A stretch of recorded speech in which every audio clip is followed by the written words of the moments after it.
ام المومنین حضرت حفصہ امیر المومنین حضرت عمر فاروق کی صاحبزادی تھی۔ آپ کی والدہ محترمہ کا نام زینب بنت مخزوم تھا، جو مشہور صحابی عثمان بن مخزوم کی ہمشیرہ تھی اور خود بھی صحابیہ تھی۔ حضرت حفصہ اور حضرت عبداللہ بن عمر حقیقی بہن بھائی تھے۔ آپ باسط نبوی سے 5 سال پہلے پیدا ہوئیں۔ اس وقت قریش خانہ کعبہ کی تعمیر میں مصروف تھے۔ جب حضرت عمر نے اپنے کنبے سمیت اسلام قبول کیا تو سیدہ حفصہ بھی اس میں شامل تھی۔ اس وقت آپ کی عمر تقریباً 10 سال تھی۔ سیدہ حفصہ کا پہلا نکاح حضرت خنیس بن حزامہ سے ہوا، جو اسلام کے بالکل ابتدائی دور میں رسول اللہ کے جانثار صحابی بن گئے تھے۔ 2 ہجری کو غزوہ بدر میں حضرت خنیس نے کفار کا بے باکی سے مقابلہ کیا اور زخموں کی تاب نہ لاتے ہوئے کچھ عرصے بعد مدینے میں ہی شہادت پا گئے۔ بیٹی کے بیوہ ہونے پر حضرت عمر فاروق ان کی شادی کے لیے فکر مند تھے۔ اسی دوران نبی کریم نے سیدہ حفصہ کے لیے باقاعدہ نکاح کا پیغام بھیجا، جسے قبول کر لیا گیا۔ یوں سیدہ حفصہ کو حرم نبوی میں داخل ہو کر ام المومنین کا اعلیٰ وارثہ درجہ نصیب ہوا۔ یہ نکاح مبارک شعبان 3 ہجری میں ہوا۔ اس وقت ام المومنین حضرت حفصہ کی عمر تقریباً 22 سال تھی۔ ام المومنین سیدہ حفصہ کا تعلق اس خاندان سے تھا جو اپنی فصاحت و بلاغت، فہم و فراست اور تقریر میں قریش میں نمایاں مقام رکھتا تھا۔ آپ میں یہ خوبیاں درجہ اتم موجود تھی اور نبی پاک اس سے بخوبی واقف تھے۔ حضور نے اپنی صحابیہ حضرت شفاء کو سیدہ حفصہ کی تعلیم پر مامور کیا۔ انہوں نے آپ کو نہ صرف لکھنا سکھایا بلکہ زہریلے کیڑے مکوڑوں کے کاٹنے کا دم بھی سکھایا۔ حضرت حفصہ تعلیم کا بے پناہ شوق رکھتی تھی۔ ام المومنین سیدہ حفصہ نے 10 ہجری میں حضور پاک صلی اللہ علیہ وآلہ وسلم کی معیت میں حج کی ادائیگی کا شرف حاصل کیا اور نبی پاک کی زیر نگرانی اور تربیت میں اس جماعت کا حصہ بن گئی جس نے خواتین سے متعلق حج کے آداب و مناسک، احکام و مسائل کی تعلیم کے دیگر خواتین تک پورے وثوق کے ساتھ پہنچائی۔ ام المومنین سیدہ حفصہ سے 60 روایات منقول ہیں۔ بعض نامور صحابہ کرام آپ کے شاگرد ہیں۔ آپ نے قرآن مجید کی حفاظت کی ذمہ داری بڑی خوش اسلوبی سے نبھائی۔ آپ کو جھگڑے اور فساد سے سخت نفرت تھی۔ حضرت حفصہ نے 41 ہجری کو 59 سال کی عمر میں وفات پائی۔ وفات کے وقت بھی ان کا روزہ تھا۔ ام المومنین حضرت زینب بن خزیمہ کا اصل نام زینب اور آپ کے والد خزیمہ بن حارث ہیں۔ آپ کا نسب نبی کریم کے نسب شریف سے ملتا ہے، اس لیے آپ قریشی ہیں۔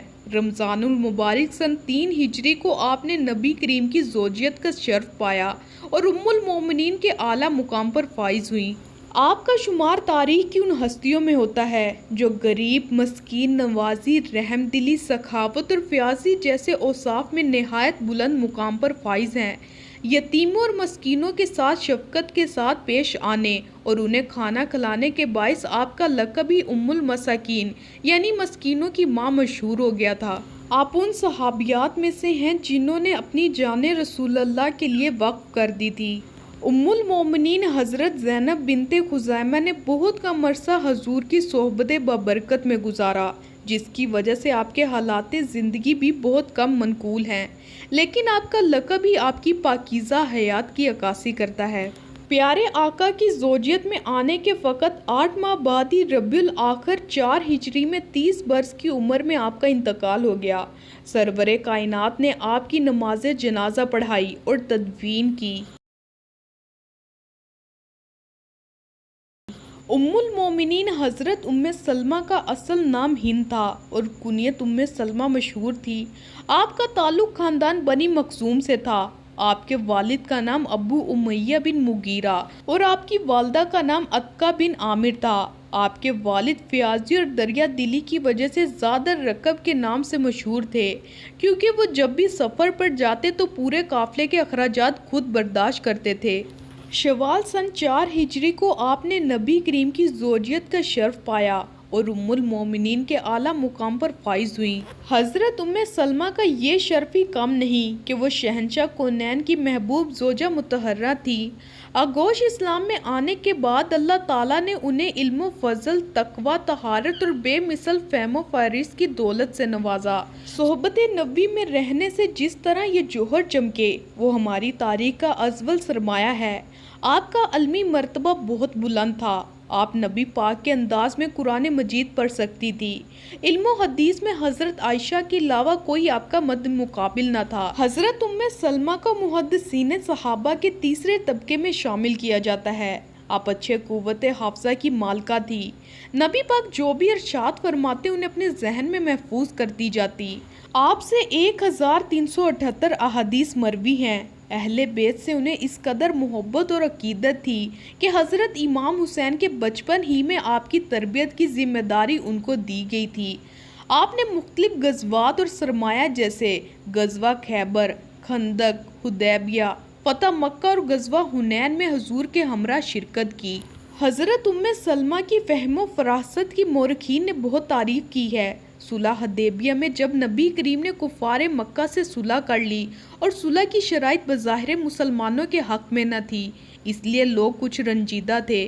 آپ نے لوگوں کو قربانی کرنے کا حکم دیا، مگر لوگ افسردگی کے عالم میں بیٹھے رہے۔ حضور نے حضرت ام سلمہ سے ذکر کیا تو انہوں نے مشورہ دیا کہ آپ کسی سے کچھ نہ فرمائیں، بلکہ باہر خود نکل کر قربانی کریں اور احرام اتارنے کے لیے بال منڈوائیں۔ آپ کے ایسا کرنے سے لوگوں کو معلوم ہو گیا کہ نبی کا فیصلہ نہیں بدل سکتا۔ چنانچہ سب نے اسی وقت حضور کی تقلید کی اور ہر شخص ایک دوسرے پر سبقت لے جانے کی کوشش کرتا رہا۔ بظاہر تو یہ ایک معمولی سا واقعہ ہے، مگر حقیقت میں حضرت ام سلمہ نے اپنی خدادت ذہانت سے ایک بہت بڑا مسئلہ حل کر دیا۔ ام المومنین حضرت ام سلمہ نے 10 محرم کو 84 برس کی عمر میں انتقال فرمایا۔ حضرت ابو ہریرہ نے نماز جنازہ پڑھائی اور آپ کو جنت البقیع میں دفن کیا گیا۔ ام المومنین حضرت زینب بنت حجش کا نام زینب اور کنیت ام الحکم تھی۔ آپ کا تعلق قریش کے خاندان اسد بن خزیمہ سے تھا۔ آپ کی والدہ کا نام امیمہ بنت عبد المطلب تھا، جو رسول کریم صلی اللہ علیہ وآلہ وسلم کی پھوپھی تھی۔ اس لحاظ سے حضرت زینب رسول کریم کی پھوپھی ذات بہن تھی۔ حضرت زینب ان خوش قسمت لوگوں میں سے تھی جنہوں نے سابقون الاولون بننے کا شرف حاصل کیا۔ 3 ہجری میں آپ اپنے خاندان کے ہمراہ ہجرت کر کے مدینہ تشریف لے گئیں۔ ذیقعدہ سن 5 ہجری کو آپ نے نبی کریم کی زوجیت کا شرف پایا اور ام المومنین کے اعلیٰ مقام پر فائز ہوئیں۔ ام المومنین حضرت زینب بنت حجش نہایت دیندار، پرہیزگار، حق گو تھی۔ آپ کی عبادت، ریاضت اور زہد و تقوی کا خود رسول کریم کو اعتراف تھا۔ ایک موقع پر رسول کریم نے حضرت عمر سے فرمایا، حضرت زینب کو کچھ نہ کہو، یہ بڑی عبادت گزار اور خدا سے ڈرنے والی ہے۔ حضرت عائشہ صدیقہ نے ان کے متعلق فرمایا، میں نے دین کے معاملے میں زینب سے بہتر کوئی عورت نہیں دیکھی۔ ابن سعد کا بیان ہے کہ ایک دفعہ رسول کریم نے ازواج مطہرات کو مخاطب کر کے فرمایا، تم میں سے وہ مجھے جلدی ملے گی جس کا ہاتھ سب سے لمبا ہوگا۔ لمبے ہاتھ سے حضور کی مراد فیاضی تھی۔ حضرت زینب بے حد فیاض اور مخیر تھی۔ چنانچہ اس پیش گوئی کا مصداق ثابت ہوئی اور حضور کے بعد تمام ازواج مطہرات میں سب سے پہلے انہوں نے ہی وفات پائی۔ حضرت زینب خود اپنے ہاتھ سے روزی کماتی تھی۔ وہ جانوروں کی کھالوں کو صاف اور محفوظ کرنا جانتی تھی۔ اس سے جو بھی آمدنی ہوتی وہ خدا کی راہ میں صدقہ کرتی تھی۔ حضرت عمر فاروق نے اپنے دور خلافت میں حضرت زینب کا وظیفہ 12,000 درہم مقرر کیا تھا۔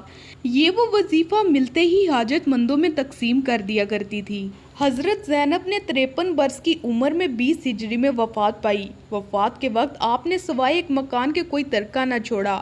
آپ کی نماز جنازہ حضرت عمر فاروق نے پڑھائی۔ حضرت زینب بنت حجش سے 11 حدیثیں منقول ہیں، جن کے راویوں میں حضرت ام حبیبہ اور زینب بنت ابی سلمہ وغیرہ شامل ہیں۔